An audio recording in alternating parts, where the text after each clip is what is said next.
Women's organizations and NGOs organized marches across Turkey yesterday to mark the International Day for the Elimination of Violence Against Women.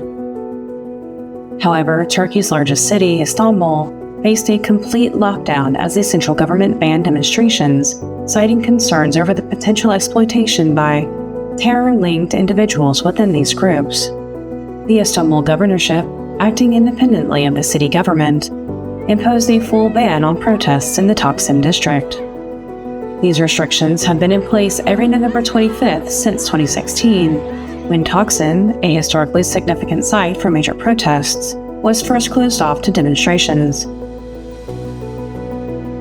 This year's ban drew heightened attention, particularly against the backdrop of the alarming findings from the Socio-Political Field Research Center's July through September 2024 report. According to the report, at least 117 women were killed in Turkey during the 3-month period.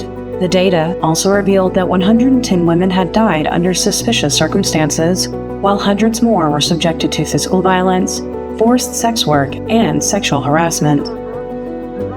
The protests this year carried added significance as they marked the second major demonstration since Turkey's withdrawal from the Istanbul Convention on July 1, 2021.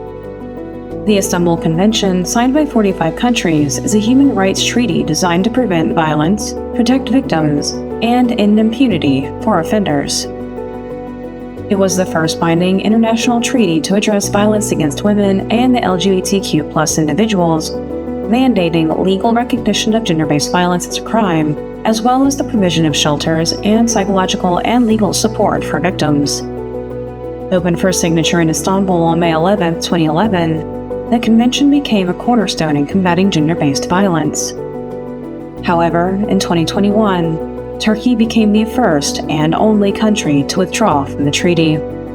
The Turkish presidency defended the withdrawal by claiming that the convention had been hijacked by groups seeking to normalize homosexuality, which they argued conflicted with Turkey's social and family values. Since Turkey's exit, the We Will Stop Femicide platform has reported a sharp increase in the suspicious deaths of women, attributing the rise to insufficient criminal investigations. In response to the protest ban, Istanbul Mayor Ekrem İmamoğlu announced a comprehensive plan to combat violence against women. İmamoğlu, a member of the opposition and a potential contender for the 2028 presidential election, pledged to reinstate the Istanbul Convention if elected.